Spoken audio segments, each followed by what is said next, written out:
Every death on this island means something. That's what John Locke believes anyway, and by the end of season 1 he'll have paid a terrible price to prove it. A price that isn't his to pay. It belongs to a young man named Boon Carlyle, and to understand why he dies, you have to understand the one person he could never let go of, his stepsister, Shannon. Because before the island ever asks anything of Boon, someone else already has. And what she's been asking of him for years is the loneliest kind of love there is. This is the story of Boon and Shannon, the bond that broke him before the crash, and the island that finished the job. Spoiler free for anything past season 1, as always. Let's get into it. Start with what the camp sees, because on the beach, Boon and Shannon look like exactly what they are on paper, step-siblings who don't especially like each other. Shannon sunbathes while everyone else works. She's dismissive, vain, useless in a crisis by design. She's decided, the way some people do, that being helpless is easier than being helpful. Boon hovers around her constantly, scolding her, nagging her to pitch in, playing the responsible older brother to her spoiled little sister. It plays on the surface like sibling friction. Normal, low stakes, the kind of dynamic you'd see in any family forced together by circumstance. It is not normal. And the show waits exactly the right amount of time to tell you why. Here's what actually happened in the years before Oceanic 815. Boon's mother married Shannon's father, which made them step-siblings with no blood between them, and crucially, no real family bond either, just two teenagers thrown into the same house by their parents' marriage. And somewhere in those years, Boon fell in love with her. Not brotherly love. The real thing. He never says it plainly for a long time, and the show doesn't rush to confirm it, but it's there in every scene. The way he watches her, the way her approval is the only approval that seems to register with him, the way he'll do absolutely anything if she just turns and looks at him with something like affection. And Shannon knew. That's the part that turns this from sad into something much colder. Shannon knew exactly what she had, and she used it for years, systematically, as a source of income. The show reveals it through flashback, and it's one of the ugliest cons in a series full of them. Shannon would call Boon from wherever she was living her aimless, expensive life, in tears, describing some disaster, an eviction, a debt, a crisis that needed cash immediately. And Boon would drop everything and fly to her, wire the money, sometimes show up in person to rescue her from a mess that, more than once, was staged specifically to summon him, a boyfriend playing a role. Tears turned on and off like a faucet. Shannon wasn't in danger. She was harvesting devotion, the way you'd milk a resource you know will never run dry, because she understood something true and terrible about her stepbrother. Boon would always come. His love for her was the most reliable asset in her life, so she spent it over and over without ever once paying it back in kind. Think about what that does to a person over years. Boon isn't just a man with unrequited feelings. He's a man who has been trained deliberately to associate love with being used, to believe that his worth to the one person whose opinion matters most is measured entirely in what he's willing to sacrifice for her. Every wired payment, every rescue flight, every time he shows up, and she lets him believe, just for a moment, that this time it's because she needs him and not his wallet. That's the shape of intimacy Boon has been taught to expect. Devotion as currency. Love as a con he's smart enough to see through and still can't stop paying into.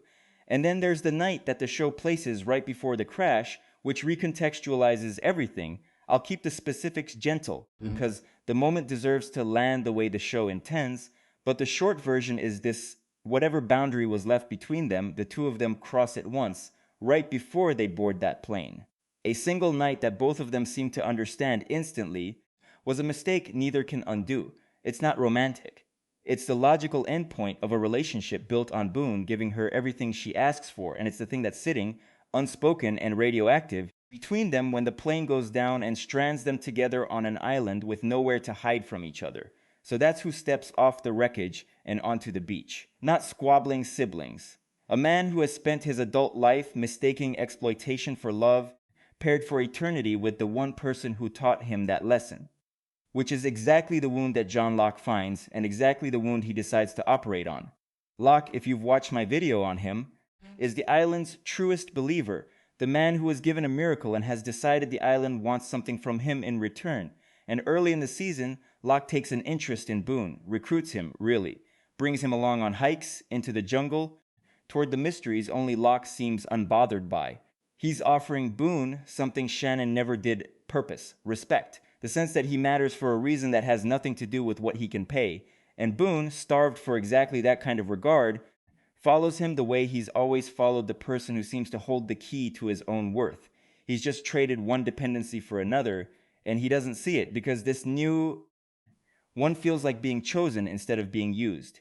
It comes to a head in one of the darkest hours of Season 1. Locke, in the name of preparing Boon for what the island supposedly requires of him, drugs him, dosing him without real consent, with a hallucinogenic paste, and puts him through a vision. In it, Boon relives a plane crash, not Oceanic 815, but the actual earlier crash of a drug runner's plane the survivors had found wrecked in the jungle at the start of the season.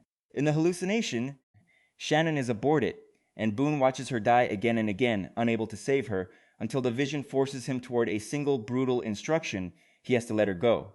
Sit with what Locke has actually done here. He has taken the most damaged part of a young man, his inability to stop rescuing a woman who has never once needed rescuing from anything real, and weaponized it as a spiritual test. Is it necessary? Is it manipulation dressed up as mentorship? The show refuses to hand you a clean verdict, and that ambiguity is the point. A man who believes the island demands sacrifice will always be able to convince himself that the sacrifice he's extracting from someone else is righteous. Locke isn't a villain in this scene. He may even believe, sincerely, that he's freeing Boon from something, but belief that certain has a cost, and it's never the believer who pays it. Boon comes out of that hallucination changed, lighter, in a way, like a man who has set down a weight he's carried for years, and it is cruelly the worst possible moment for him to finally let go. Because shortly after, following Locke deeper into the jungle, chasing the mystery of a strange, unmapped airplane wedged high in the trees, the very same drug runner's plane from his vision, Boon falls, badly, fatally. Locke, by his own account, goes for help. By the time Boon is found and carried back to camp, the injury is beyond saving. And this is where Jack enters, and where the season stages its clearest argument between its two philosophies over a dying body. Jack does everything. He operates in the jungle with nothing. He gives Boon his own blood, transfusing it directly, refusing to accept that this is unfixable, refusing because refusing is who Jack is, to let a life end that his hands might still be able to hold on to. It's the man of science at his most desperate and most human. If he can just work hard enough, want it badly enough, the body in front of him doesn't have to become a body, and it doesn't work. Boon dies anyway, on Jack's table, in Jack's hands, and Jack has to walk out and tell Shannon, the one person Boon spent his whole life trying to save, that he couldn't save her brother. Watch how differently Locke carries the same death. He doesn't rage against it the way Jack does. He goes quiet, troubled. Yes, even Locke isn't unmoved, but underneath the guilt there's something else, a dark, private willingness to wonder whether this was the price the island required, whether Boon's fall was a sacrifice, not an accident.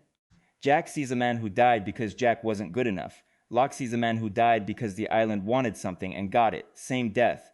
Two irreconcilable meanings. That gap between them, science that refuses to let go, and faith that's willing to accept a body as payment, is the argument this entire show is built on. And Boon is the first person it costs a life.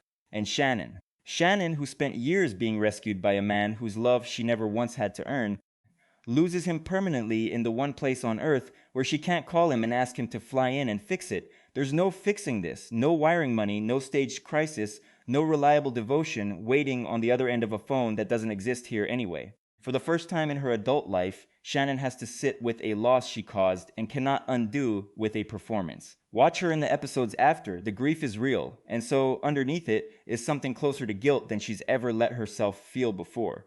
The con is over, the Mark is gone, and it turns out the Mark was the only person on Earth who genuinely loved her. So that's the sacrifice. Not a clean mythic offering on an altar, a messy human death, seeded years earlier by a con that trained a man to equate love with self-destruction, and finished by a mentor who saw an opportunity for meaning in someone else's unraveling.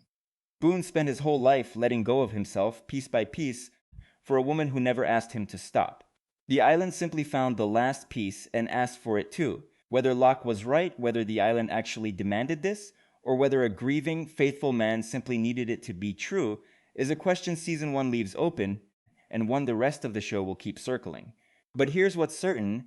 Boon Carlyle crossed an ocean to die on a beach, still trying to prove, right up to his final hallucination, that he was worth something to somebody.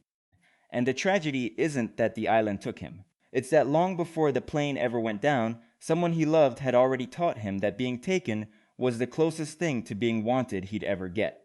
If this one hit you harder than you expected, a lot of people skip past Boon and Shannon on a rewatch, and I think that's a mistake. Tell me in the comments. This is part of my Lost Season 1 series alongside Jack, Kate, Locke, and Sawyer, so if you want more of these, subscribing genuinely helps a small channel like this one. Thanks for watching. I'll see you on the island.